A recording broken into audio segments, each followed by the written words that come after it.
is to try to see what do African citizens really prioritize as the key issues, and how do those match with these policy priorities and the agendas that we have developed. In other words, how can we localize these development agendas? So of course, as Afrobarometer, we've always made this argument that the voices of ordinary citizens should also have at least a seat and influence in these development agendas. So if we could move to the next slide, please. So looking at what do African citizens consider to be the most important problems that their governments should be addressing.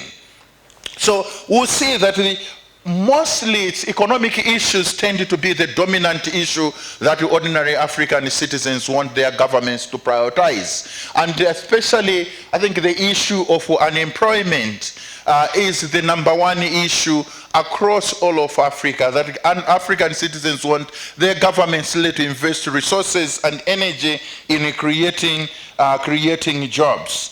Other priorities, as we can see from the graph, include management of the economy. And as we'll see in a moment, I think management of the economy has increasingly become a major issue. And over time, I think we see that the proportion of African citizens who want governments to do a better job in managing the economy has been increasing over time. Poverty is poverty is cited by about 1 in 10 of African citizens. That's not necessarily to mean that it's not an issue, it's not a priority, but rather I think what we can interpret from this is that most citizens want to be empowered to be able to transform their own lives. So they don't want the governments to go out there to uplift them out of poverty, but rather by creating jobs, doing a better job in managing the economy, then they can be better positioned to transform their own lives. If we can move. So we also look at these priority problems by also looking at levels of poverty. So how do people who are poor and those who are not poor, how do they prioritize development issues? If we could move to the next slide, please. Okay. So looking at lived poverty. So here, when we're looking at lived poverty, we look at the extent of deprivation. So there are people who say that people who we categorize as poor are people who constantly say they have gone without key necessities of life, including income, medicine, water, and so on and so forth. So when we look at this and we contrast, we see actually that there's quite a contrast between priority issues among African citizens who are poor and those who are not. Overall, in general, we see that people who experience high levels of poverty, they tend to put more emphasis on having a better water supply, for example. So like basic needs like water, food shortages are a priority for people who are living in poverty. On the other hand, the people who are less poor place a lot more emphasis on the economy. And when we also disaggregate this data by levels of education, we again see that there are stark differences. People who have higher education are by far likely to say that unemployment is the #1 issue. And I'm sure most of us, I think, can relate with that. I think the Gen Z protests that we had in Kenya, was it last year now? And across all our continent, there are a lot of university students that are graduating, but then facing challenges in getting jobs. We see also again a similar picture when we look at the disaggregation of the data by rural-urban. We see that the urban residents tend to be more concerned about unemployment as the #1 issue, with 41% saying governments should do more in terms of job creation. Economic management also a main issue in urban areas, where again we know that urban poverty has over the years really become quite a major issue. In most of rural Africa, the priorities tend to be different. water supply again, infrastructure, and again employment, economic management. But employment still also is an issue in rural Africa. When we look again at disaggregate the data by age, again, we see, some modest differences, but significant, that the youth have more concern about unemployment, and of course, in the other areas, the differences are not as significant. We tried to look at this in terms of gender, and we didn't see any huge differences. So what that tells us that the African women, what they want their governments to prioritize are not any different from the priority needs of African men. Sometimes I think there's a tendency to think that, women want different things from men, but the data actually tells us that the priority issues that affect African citizens cut across, gender boundaries. We also do ask questions about, economic conditions over time, both at the personal level as well as at the national level. Not surprisingly, on average, many African citizens really express negative views about their country's economic conditions. And the numbers actually, when we compare with the 10 years before, have actually gone up with the negative views of economic performance or the economic conditions at national level. We see that they've gone up by 15 percentage points. And even at a personal level, we also see that there are more people who think that their own personal living conditions have actually gotten worse. So on one hand, we do have these development targets that we have, but the data and the evidence on the ground seems to suggest that actually things are getting worse according to the perspectives of the citizens on the continent. And we also actually do ask a question that we don't present here about the perceptions and expectations of the future, or whether people are more optimistic about the future. Generally speaking, there's a little bit of optimism that things might get better, but it's always easy to say the future is going to be brighter than today. And then you get to the future and you realize that, okay, that the future hasn't arrived yet. So then you set another target. But hopefully, I think the development agendas that we have set ourselves as a continent will hopefully help us really to transform and indeed, translate that kind of optimism into actual reality. And we look again at issues to do with the living conditions, and I think this is what we see, that over time, I think from 2014 to 2023, the proportion of people saying the national living conditions has gone up from 51% to 61% in 2022, and those at the personal level, the negative views again of living conditions being bad has also gone up from 46%, maybe slightly modestly, to 53 percentage point, 53%. Moving on, I think in the interest of time, I think as I said, I think we also do ask questions about the extent to which people go without the basic necessities of life. Now, we use this and to generate what we call a lived poverty index. So, of course, we know that development and poverty are often measured in economic terms, in terms of income. But what we do in Afrobarometer is to actually see, not necessarily to ask people how much money they have, but to see how often they go without certain basic necessities of life, including cash income, medical care, food, water, and cooking fuel. And we see this really as a complement, I think, to the standard measures of development and poverty.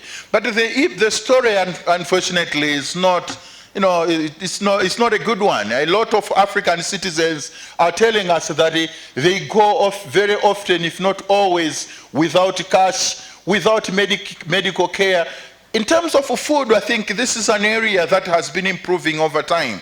And we see that fewer and fewer people are telling us that they are going without food all the time, although of course there are some exceptions. I think Malawi and in Niger, I think we find that the proportion of people going without food has been going up over time. And I'm looking at my brother, Dr. Zulu, coming from Malawi.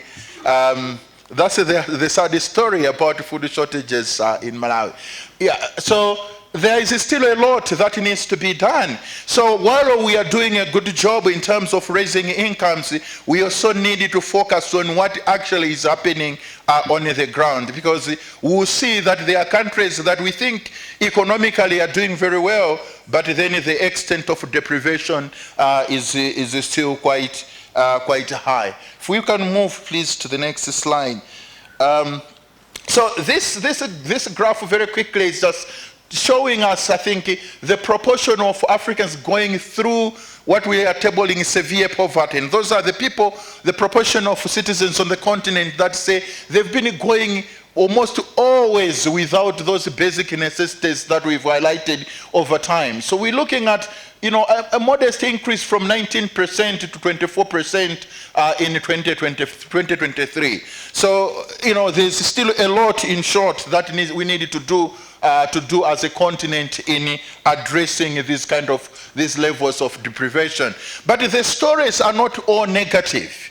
There are some countries where the extent of severe poverty has been going down. And we can do this for almost all the 40 countries where we are working. So in countries like Togo, in Gabon, Liberia, Burkina Faso, and Morocco, we see the extent of severe poverty going down. Whereas I think, as you see in the next slide, there are also countries like Nigeria, Zimbabwe, Mali, Namibia, and even South Africa, where the severity and frequency of severe poverty has actually been going up. And you see, we have some of the major economies on the continent in that list.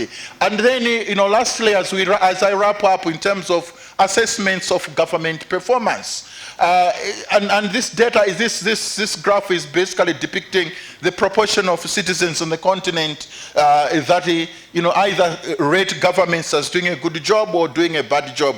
The red color is obviously saying more people think that governments are doing a bad job across all these areas in terms of management of the economy, improvement of living conditions, creating jobs, narrowing income gaps, keeping prices stable. 87%, almost 1 in 9 in 10, saying governments are doing a bad job. The governments are doing a bad job in job creation. Next slide, please. And then that's it. Thank you so much.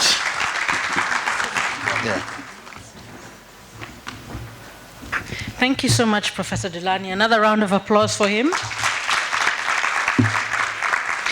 Professor Dulani, before I move on to the panelists, did this data surprise you as you were collecting it? Were there any surprises? Yes, I think especially in terms of the severity of poverty, because you have countries that economically are doing very well, but in terms of translating into changes in the extent of deprivation, the numbers are moving in a different direction. So that is quite a surprise. And also these priorities, the prioritization of what are the issues, because sometimes we see governments prioritizing different things from what ordinary citizens are saying they're expecting their governments to prioritize. Thank you. Professor Dulani, from the survey, do young Africans in particularly feel heard by their governments? They don't, and I wish I would use a much more louder voice to express that. But I think there's a sense that the political situation, the politics generally on the continent is marginalizing the youth. So we also have data that shows that the youth are less interested in joining political parties, they are less interested in voting, but they are more interested in taking part in what I would describe as informal ways of political participation. So protests, for example, are quite a big issue for most youth. Again, because they feel that the political space does not accommodate, their interests. Thank you, Professor Dulani. Now that we have all eyes on government, we are honored to have Madam Secretary here with us. And the first hot seat question goes to you, Madam Secretary. Unemployment and management of the economy. In your experience, have you seen a disconnect between citizen engagement and government delivery? Do you think there are things that need to be done for African governments in general and the Kenyan government in particular to connect with citizens? Thank you very much for that question, and good afternoon all. I'll try and not catch feelings as I take this response. What is the connection between citizen feedback and government delivery? Is there a gap, and if so, why? And then what should we do about it? I like the flyer there. Let the people have a say. I think this is very, very profound, because what may have worked for me at my age, actually, we should never make the assumption that it's going to work for a younger person today. But you know how it is. You do not teach an old dog new tricks. But now we learn that we need to do things differently, because Kenya is representative of any typical African country where the demographic, the population demographic is very large at the youth level. It is the dawn of a new generation. New generation, new expectations, very, very high exposure.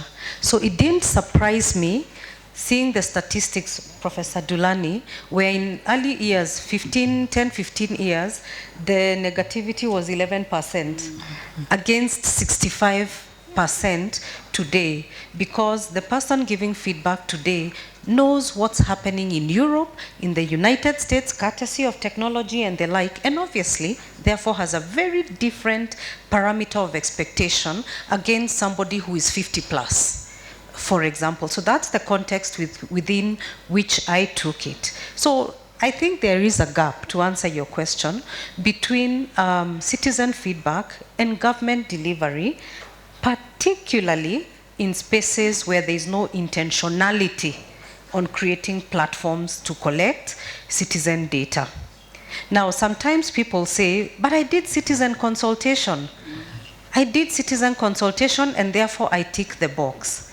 And the question I ask is, show me the effort and the diversity to engage the various stakeholders. This is the only way you can then come and say that you are able to engage the diversity of stakeholders across the board, especially for the youth. Today, courtesy of the Constitution of Kenya, which carries an imperative for citizen participation, we are obliged to carry out citizen participation. And now we know, particularly after last year, that if you want to engage the youth, where do you go? Online. But this was not the mainstream. And I know that this is still not the mainstream in many, many aspects that you will find these young people. But some will also say, are you not being city-centric? By going online, you're looking for elite youth. The case in Kenya, with about 75-80% penetration of mobile connectivity, actually disputes that. Because even the youth in the rural area is able to participate so long as they have a device. They are able to participate. So there is need to really stretch the ambition to create spaces, to create platforms, to hear the different views and the different perspectives. Let the people have their say. And it is from this kind of platforms that we will pick information. Let me close by sharing an example from my last role. We went to mobilize and launch a base station in a rural area in Kenya. This was very exciting because connectivity opens up a whole new world. And I thought, fantastic, we have a footprint in this area. But when we went on the ground and began the mobilization activities, there was a sense of I would read it as sulking from the population. And I'm thinking, don't you realize what it is we're bringing? But somehow, in the moment of the discussions, getting the lesos, sitting on the ground, having the conversation, then fungua roho. Fungua roho is the Swahili for open your heart and have a conversation. So we had those conversations, and then they said, we're so happy that you've come and we appreciate that you've come. But we thought you were bringing something else. Like, what do you mean? If only you brought us water, we would be so grateful. Here I am, the regulator in the technology sector. Base station, we want water. Let the people have their say. Thank you. Thank you, Madam Secretary. If I could follow that up with another question, if that's okay, Madam Secretary. Your career has included fighting for a regulatory pathway to increase sustainable businesses, growth, and competitiveness. We have seen that unemployment is a major challenge, particularly for those between 18 to 35. What steps can governments take, particularly as we journey towards Agenda 2063, to ensure that they are implementing and designing regulations and policies that actually enhance sustainable growth, businesses, and give young people freedom to work, particularly in this new era of AI and development? How do we create policies that make young people thrive and put money in their pockets? Okay. I think that's a very profound question, given that we're having this conversation in Africa. Young Africa is really young and full of promise. And I would answer to that and say that governments are not intended to do business. Governments are meant to enable. And in the technology space, things shift every day. What we sit down to discuss today, by the time we publish that law on Friday, in Kenya usually gazette notices come out on Friday, unless it is special, the game may have shifted.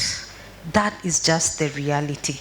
And this is the space within which young people are participating as MSMEs, trying to make a break with lean capital resources, but trying to create an opportunity. The one opportunity that governments have, and we really are striving to get into that, is to create an enabling culture. An enabling culture that will provide for rules that are agile and anticipatory. Because if you choose to play very, very hard on the rule, the first person to be struck out actually is a younger person.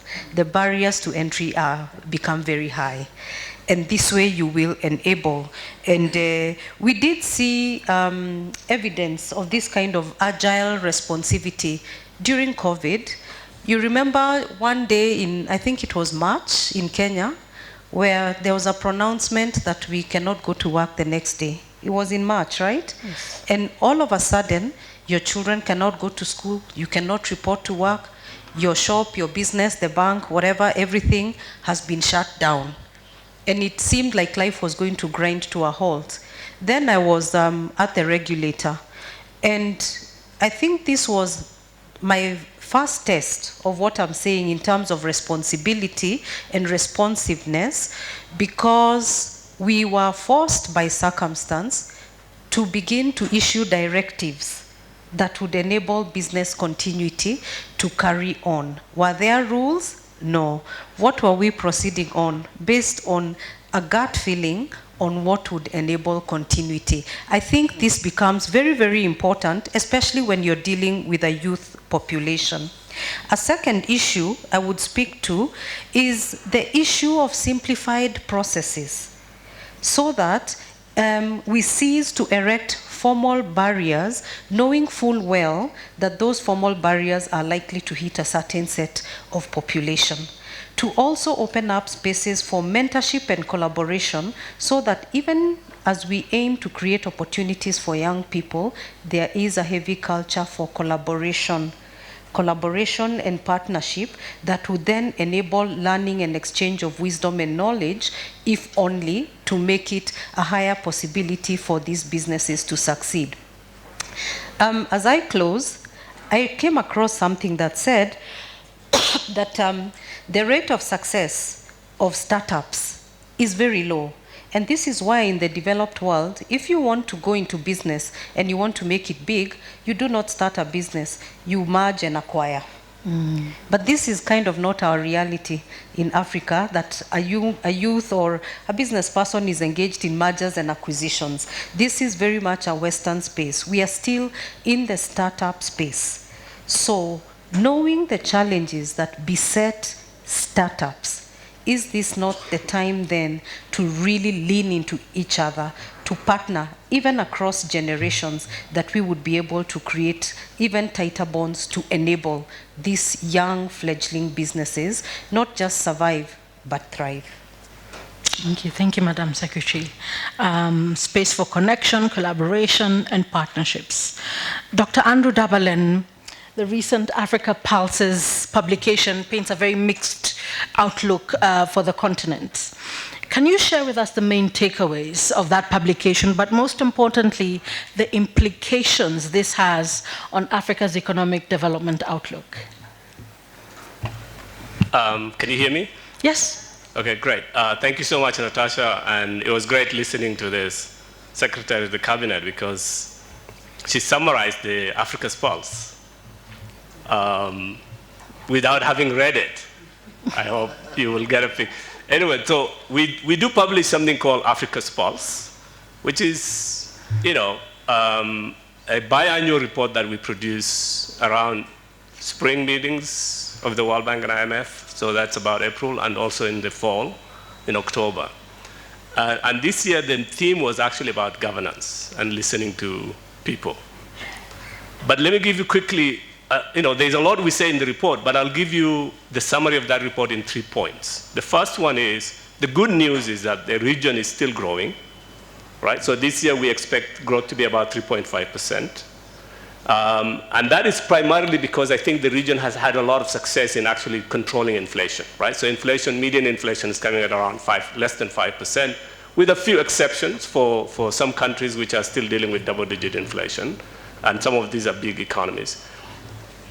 A lot of that growth is coming from just recovery in private consumption, but also in services, tourism, wholesale, retail, finance, transport services. So those are recovering, right? And that's what's driving that. But it's a big continent, right? 48 countries. So I'm sorry for those of you who come from North Africa. I don't cover North Africa. It's a long process to explain that, so I wouldn't do it.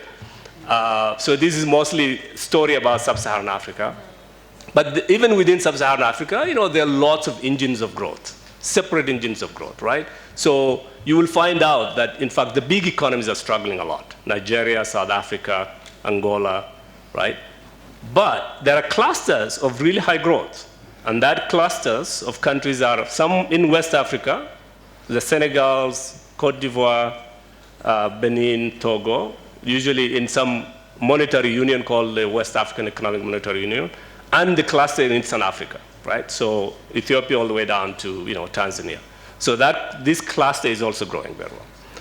So that's the story about growth in general. The second point is that the uncertainty, we live in very, very difficult times, right? And you're all familiar with that. A lot of people have mentioned that in the last day or two.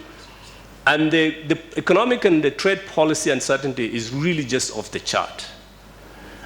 However, because of that, we were able to reduce Africa's growth forecast by only 0.2%. This year, we were expecting to grow about 3.7%, and then accelerate to 4.3% in the next couple of years. But we had to downgrade it to 3.5. Now, why so low? That's because only 5% of African actually trade, exports go to the United States, where the trade barriers have been introduced. So the direct effects themselves are not that large. Obviously, they will affect certain industries like textiles, animal products and so on, but not economy-wide. And certain small countries that have really used intensively their AGOA are going to be affected intensely. But the large economies, not so much. But the indirect effects are larger, much, much larger. Why? Because investment flows are going to probably slow down, right? Demand for exports is going to slow down. There is a possibility that, in fact, inflation might come back if the tariffs go into effect as planned.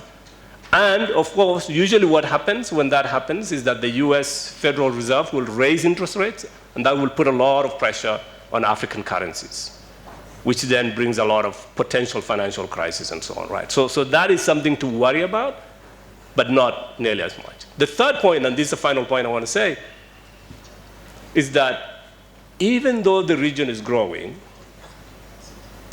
there is a lot of dissatisfaction with the levels of growth and the quality of growth, right?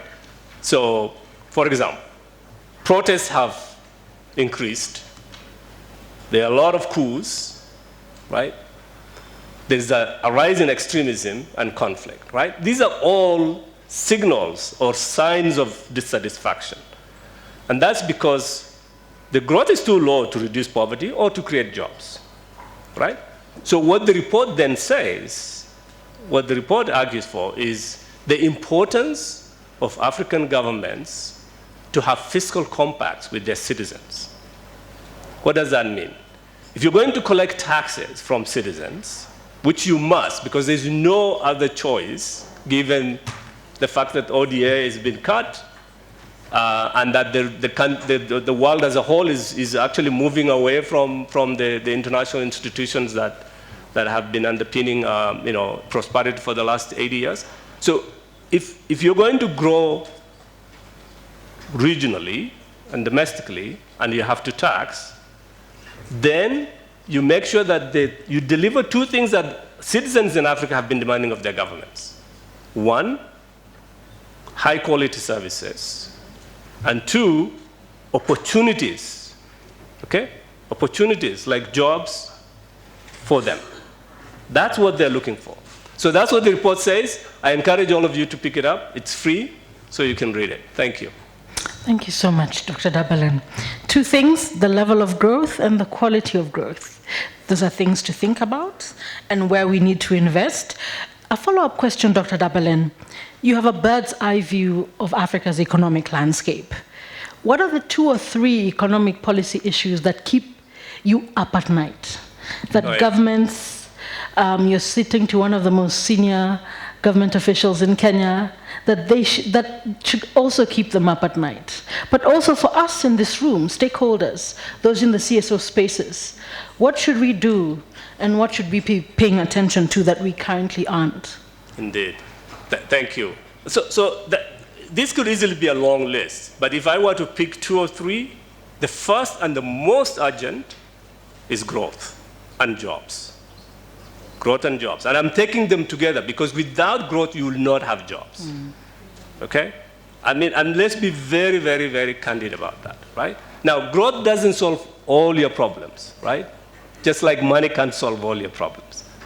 But there's a lot that growth can take you. There's a lot. Growth can take you very, very far. And African growth has been too low for too long, too volatile, unpredictable for too long, and too weak to reduce poverty and inequality.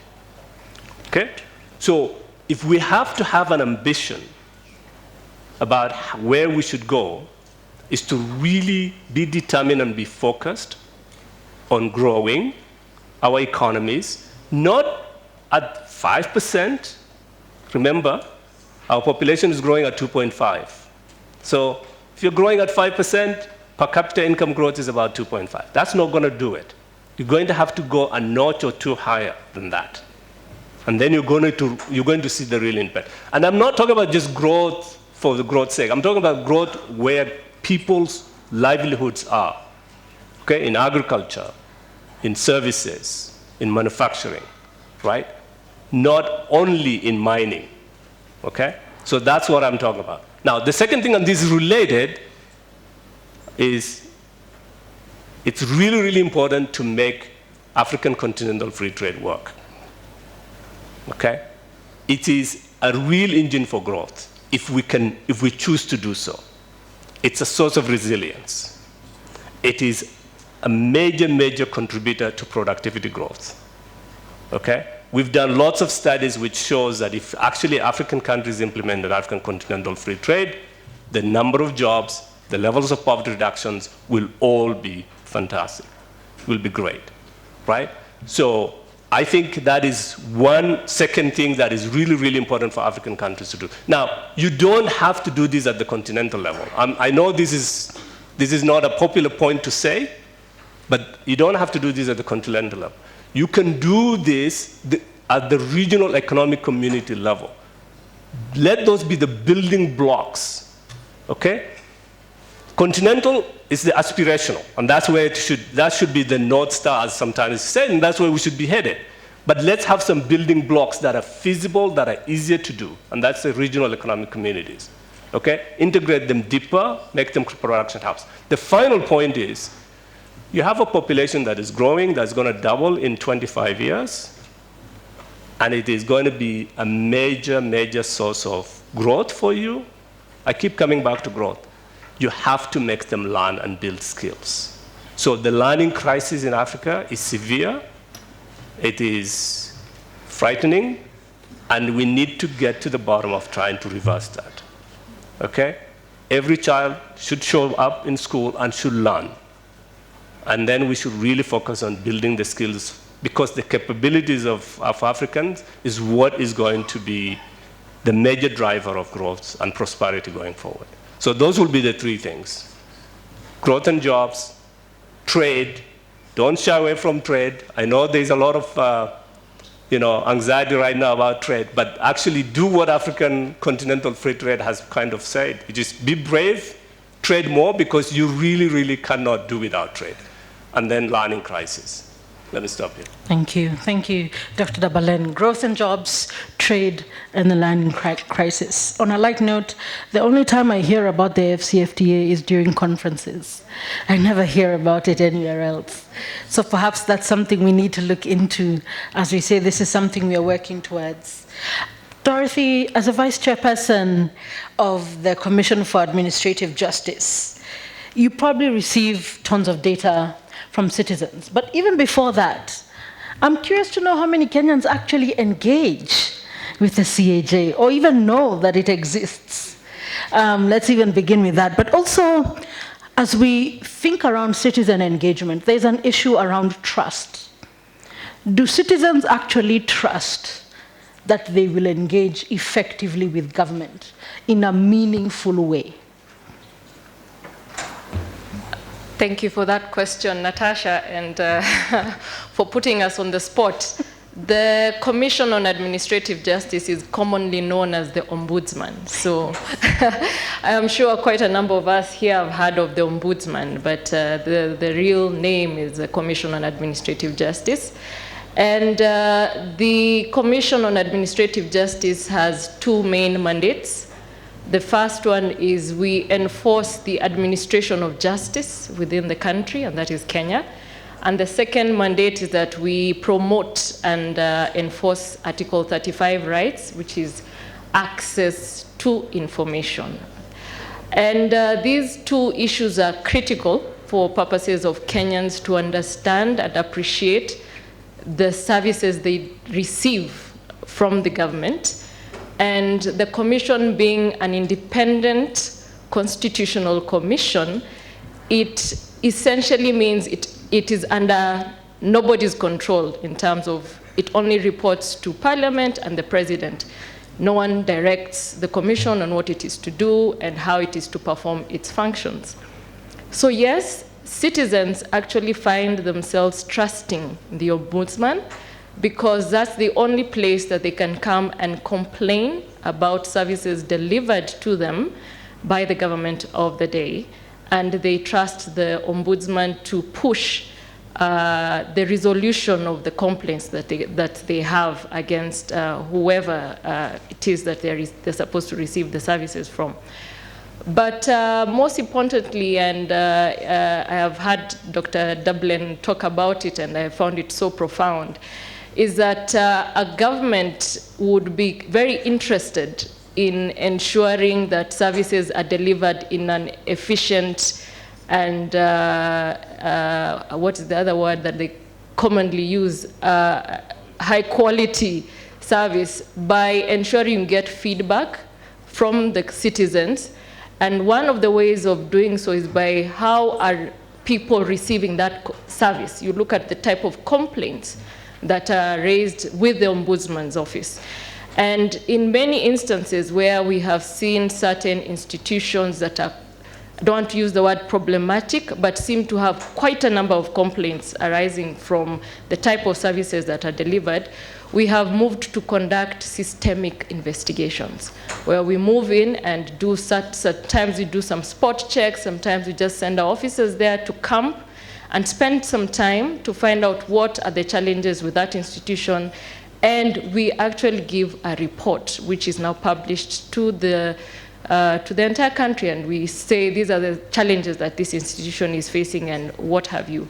And therefore, it is now up to the institution to take the necessary action that is needed.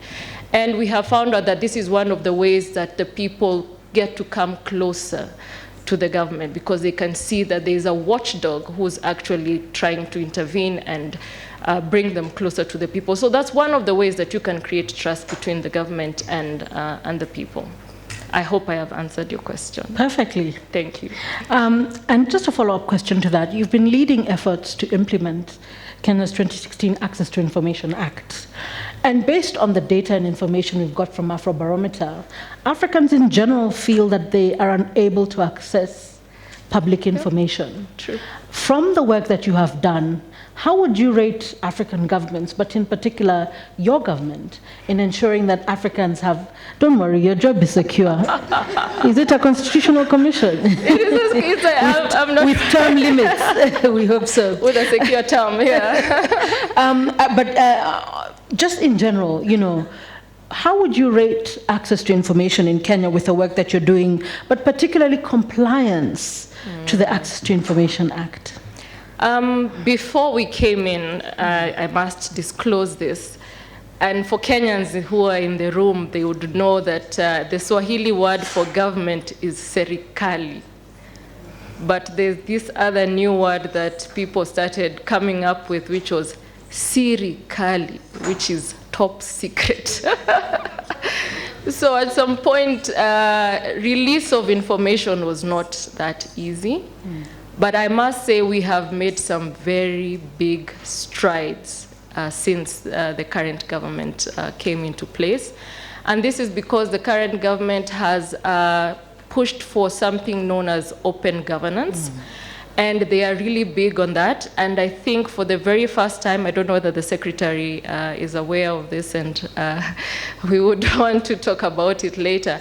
For the very first time in the world, this country would come up with a State of Openness report, right? Whereby, and we are doing this together with one of the ministries where we want to co-convene in coming up with this report, where we look at how public institutions disclose information and how open are they when you request for information. So those are big milestones that are being made and big moves that are being made by this current government. So for that particular reason, I'll applaud them.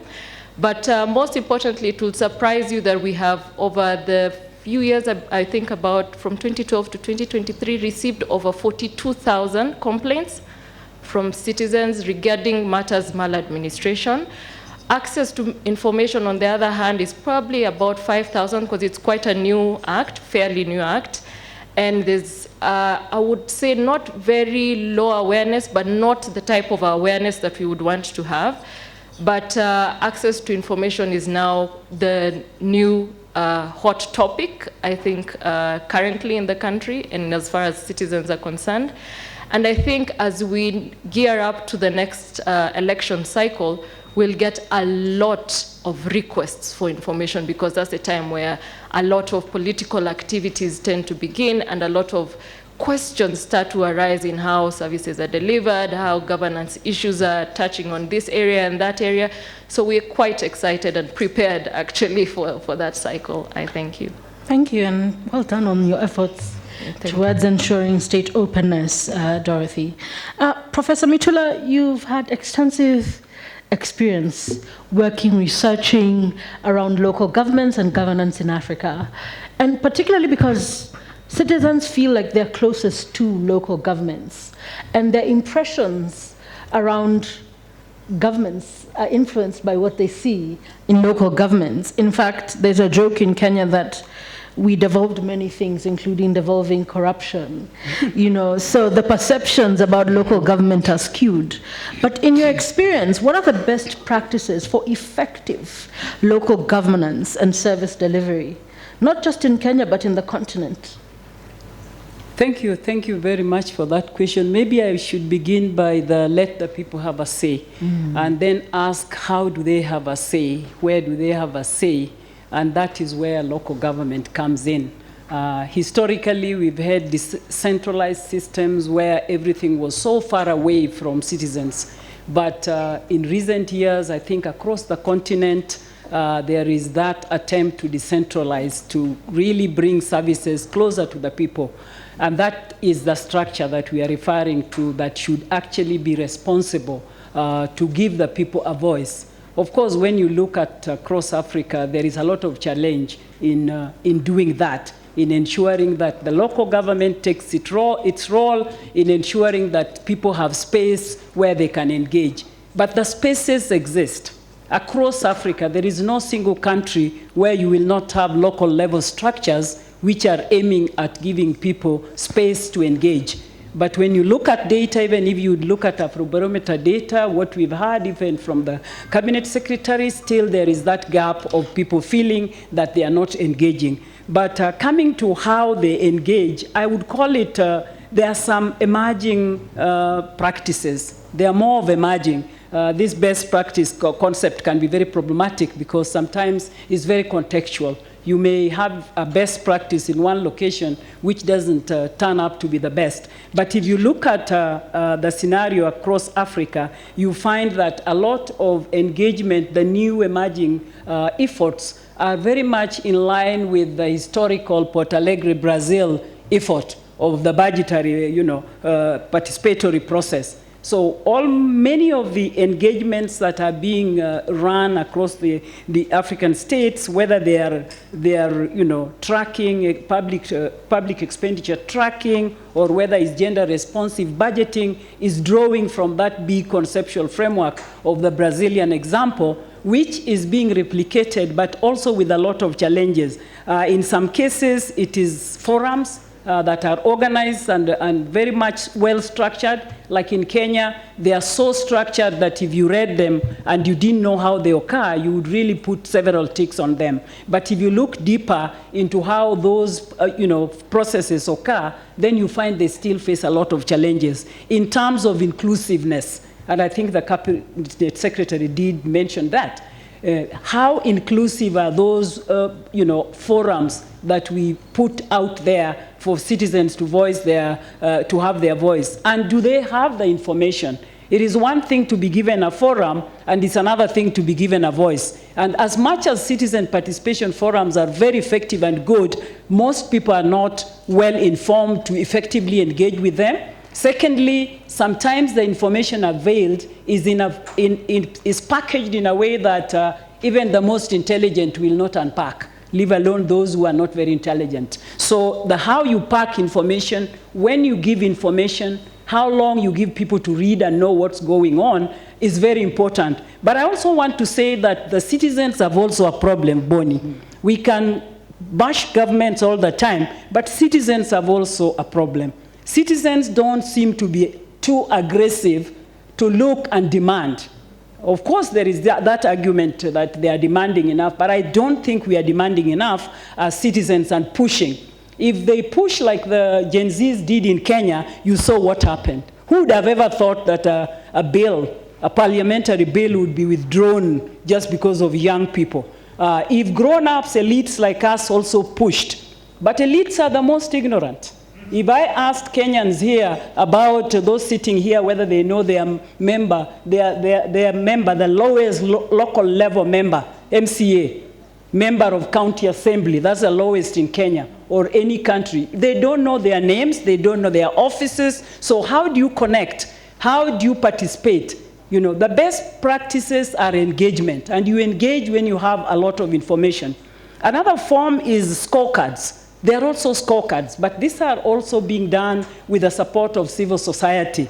And there is a lot of efforts. At the local level, there are also committees. Sometimes those committees are set by the county, the local level county governments. And those committees, sometimes the way they are constituted is skewed and not very effective in terms of engaging citizens. So yes, there are very many good practices, emerging I call them, but these practices need a lot of support in terms of availing information that is well packaged, easy to consume. Otherwise, people cannot effectively engage. The Rwanda case seems to be coming up very well. We keep quoting Rwanda in recent times because I think Rwanda has a lot of these self-reliance models or practices that are nuanced with modern practices that is coming out to be very good, to the extent that if you look at their citizen assemblies, probably they are much, much more effective, or if you look at their anti-corruption and justice information clubs, then they seem to be working.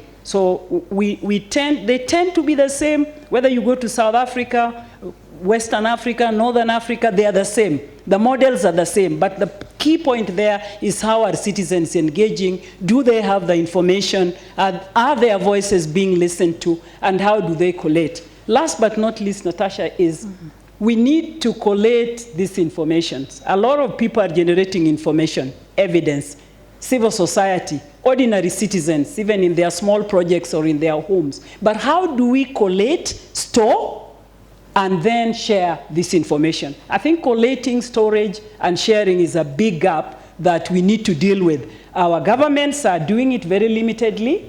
If they do, our local government are even still to begin to collect information. I always say as a scholar, I don't understand what monitoring and evaluation means in Africa.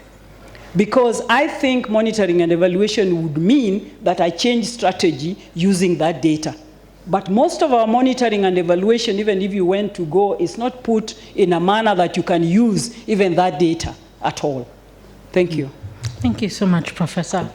As a follow-up question, thank you. I have two questions actually, but one will build off the other. What can we do to ensure that citizens are able to engage in a more effective manner? But lastly, you've been a co-partner director for Afrobarometer for many years. What strategies has Afrobarometer used to ensure that their insights influence and inform the development of policies in Africa?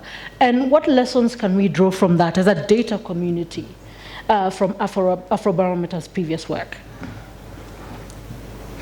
Okay, the first one was on? How can we get citizens to actually engage? Engage, okay. Yes. I think the first thing for citizens to engage, I think it does not start at a very old age. It should start very early. Having citizens engaged should start earlier than what we are doing. This civic education of when people are old and they've given up politics and engagement is too late. So let's begin to do it. In Kenya, we have a new education system where we think we are going to achieve it. But for the elderly or the old or the matured adults, information is number one.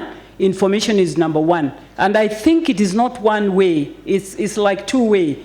People have to look for that information, but government have also to take a role in providing that information in the most easy way. As for now, information is coming sometimes largely from civil society organizations and also government passing it, but sometimes passing it in a way that is not accessible. I had the secretary, cabinet secretary mention about the digital. Digital is very good, but we are still not at a stage where we can rely on digital alone. We still need to use different channels of communication. We know the radio, Bonnie can confirm that, remains very central to date in Afrobarometer data. So for that matter, radio, in particular local radio stations, are very powerful. So states need to look at the sources and channels that will get to the people and which are impactful.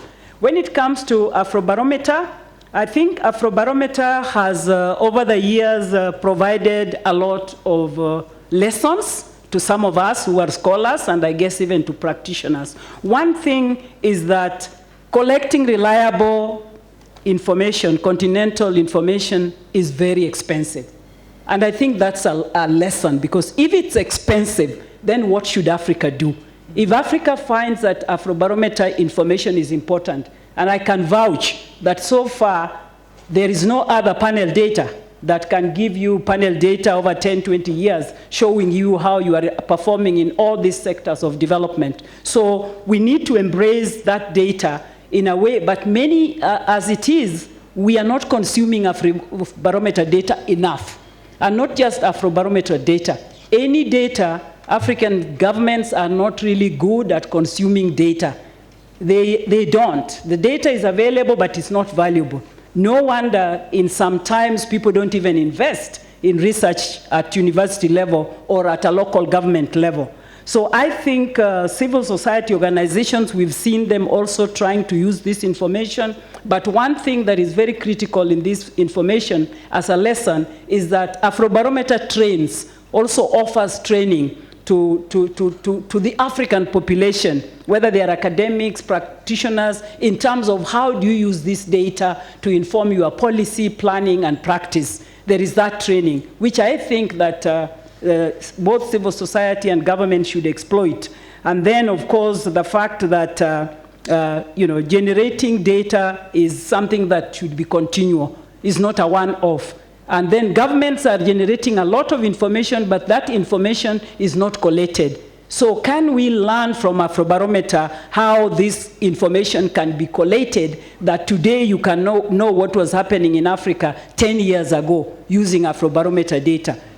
Can government do the same or use the same data? Because I think the one that really owes us are our governments, both national and local governments. They owe us in terms of collecting, collating, and sharing information. And if they have an agency that is already having already data, that data can be used. I sometimes even wonder why the AU has not exploited Afrobarometer by just having a protocol so that this data can be used to inform policy, because it's available data. You are not paying for it. And of course, you need to invest in it. So when government support Afrobarometer data, I would expect them to also invest in that data in terms of its production, storage, and dissemination. Thank you. Thank you, Professor Mitullah. Thank you so much. I'm now going to open the floor up to questions. I'm going to only take 3 or 4 questions. I'm starting to get looks from the people running the program. So at least let me take 3 questions from the audience, if any at all. Yes, I see the gentleman is ready with his question. I'm not sure the mics. There's one, then the lady here. Because I'm all about gender responsiveness, I'll allow another lady to ask a question. Yes, please. Your name and the question, please. Yes, thanks. My name is Martin Natella. Andrew, I have a question for you. Based on the Pulse report that you've just described, are you seeing any correlations at all between the quality of growth in the continent and the quality of governance? Professor Winnie Mitullah, one question. I'm wondering why we are seeing lots of response suggesting that corruption is not a major concern, yet management of the economy seems to be a major concern. What is this really indicating in terms of the direction the continent is going? Thank you. I'd be curious to hear Professor Dulani's response on that as well. There was a question. Yes, so we can take the mic that way, and then there was a lady here. Then we'll conclude. Yes, please. Thank you. My name is Dr. Mildred Mudanyi. My question to Professor Winnie Mitullah. I just want to really appreciate what has gone on. It's been excellent listening to all of them. And talking about data, I think right now we are at a point where we are threatened as a continent, especially with the pulling back of the US government funding, which we have, I must say, relied on very heavily over the past so many years, including our very data system, that same collection, compilation, storage, dissemination, we have over-relied on the donor funding. So right now, I'm not so sure what is the way forward. How is Africa going to come up to stand for its own work, its own services, its own data? As we speak, the data has been pulled down literally from the websites where we've been getting it. So how do we get to have our own data secure, that we own, that we use going forward? Thank you, Dr. The final question here.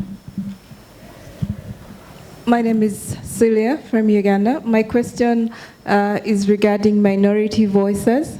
We have a kind of structure where majority carries the day so that those who have minority voices don't feel heard and continue to pull back. How can we make sure that we don't have a winner-takes-all kind of approach to listening to the citizens? Thank you. Thank you. Can I assign someone to respond? Madam Secretary? Thank you. Thank you so much. Over to you, please. Dr. Dabalen, Professor Mitullah, then Madam Secretary. Thank you. Are you starting with me? Yes, sir. Okay. Martin, thank you. Very, very important question, and one that is unsettled academically. So I want to be honest here. I think instead of saying, what's the correlation between the quality of growth and quality of governance, I would say what we observe most often is there is a strong correlation between the quality of reforms, the strength and the depth of reforms, no matter which kind of government does it, and the quality of growth.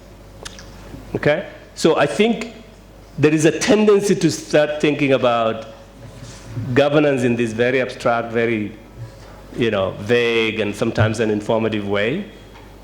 But I think when you actually really get down to governance, it is really about reforms and implementation. And the quality of reforms is really what determines quality of growth. Thank you. Professor Mitullah, there was a question around corruption vis-a-vis the management of economy. Professor Dulani, I'd also love to hear your response on that. I think he'll bang on after. I'll just say briefly. The two are very connected. These two are so connected that you almost need to go and dig down that data and then cross-check it with the different other variables in the data set of Afrobarometer. Because when people say that governance is a concern, but maybe corruption is less of a concern, I think it's just one side of the coin. But overall, governance also includes corruption. So I think as much as it sounds a simple question, teasing it out in terms of variables that are gathered by Afrobarometer so that we are able to piece out what influences which one would be useful. But let's hear from Bonnie. The other question, maybe briefly, that was being asked is finding resources for our data, our own data. This issue of we have a partner who pulls out and then you are left there and you can do nothing about it. You just left desperate and you can't cry if somebody closes their website or pulls it down. It is theirs. So that is what I was saying earlier, that our governments just need to value data, begin investing in data, secure their data. And I remember the big meeting in Addis, which I attended, the big data meeting some years back. And the commitment for Africa at that time was that we are going to have Africa data, and it was to be big data. I'm still waiting for that big data apart from the Afrobarometer data. I don't see it. Go ahead. Thank you. As always, it's really a hard act to follow. So I think the question on corruption and economic management, I think Professor Mitullah has ably handled that. I would add, though, to say that in the Afrobarometer survey data, we actually see that a lot of people are expressing concerns that corruption is on the increase year in, year out. And that if fewer people actually feel confident enough or safe enough to report corruption, because there is also a feeling that if they report, they might incur negative negative consequences as a result of that. So there's a need, of course, to protect whistleblowers, and I think the legislation is quite weak in that area. But I think the fact that we don't see it as a huge problem, as Professor Mitullah said, it might be that that's being subsumed by the concerns about economic management. So in some ways, corruption might be seen as a symptom of a wider problem in terms of economic governance. There was also a question, if I may, I think the issue of ensuring that minority voices don't feel marginalized and that they can also be heard. I think you're right that very often I think we have all these consultations, public consultations, but you see that the people who will show up in these public consultations are usually not the marginalized groups. And even when the marginalized groups show up at these consultation sessions, either their voices are suppressed or when they are aired out, very few people are willing to listen to them. And that's why I think, in the surveys that we do, we obviously, we select our respondents randomly in the hope that every voice can be incorporated, can be included and captured. But obviously, there's more that needs to be done, especially when governments are reaching out to the people, whether be it through decentralization, the public engagement sessions that our top government officials are making to ensure that every voice indeed is heard. Thank you. Thank you so much. Madam Secretary? I like this question very much because when you talk about minority voices, we assume that everybody must speak. In my language, they say, even silence is saying something. So it's a complicated question in that regard, particularly because of what Professor has just said, that sometimes the one who really needs to make their voice heard is either not in the room or they are not able or they do not have the platform to articulate what it is that they seek to say. I have 3 points in response. This is the responsibility then for government to act with inclusion in mind, so that it's not about those who came to the room and spoke. It is also about, hey, you in the corner, I did not hear you. What do you have to say to this issue? Remember, when a chicken lays an egg, what does it do? It climbs to the roof and it crows for the entire neighborhood to hear that the chicken has laid an egg. But you know what? The cow, it gives 10 liters, 20 liters, and it says nothing. Let's keep that in mind. Point number 1. Point number 2, I think, and I'm so happy the Ombudsman is here, because this is, I think, our singular responsibility as government leaders and policymakers to begin to engage on what does public good look like, so that even when the minority is not able to speak or is not present in the room, you have already tried to close your eyes and dream on what might public good look like in this situation in order to define a minimum threshold that will give dignity to all. This would be very useful. Then the third one and the last is, in the space of this kind of multiplicity of voices, this is the challenge for all actors to rise up, not just government, not just private sector, not just academia or civil society, because we now need to bring in the multiple voices, the multiple notes. Remember, even the piano has different keys and different notes in order to make the music happen. This is where then we must all rise up and bring our A game so that we bring in the harmonica and the variety to the issue.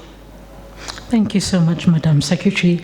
And I think that's a perfect way to end our session. Harmonica, to ensure that we have a full orchestra on board. Ladies and gentlemen, I think you will agree on me that this was a fantastic panel and a fantastic session. Thank you to our distinguished guests and panelists. My name is Natasha Kimani. Thank you for giving us your time today.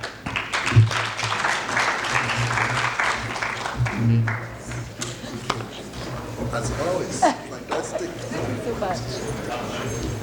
We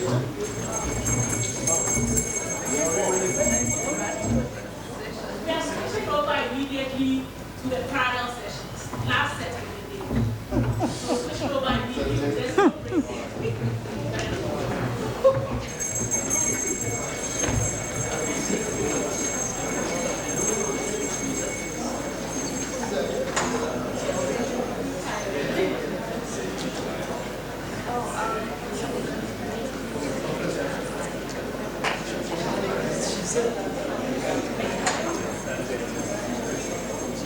society.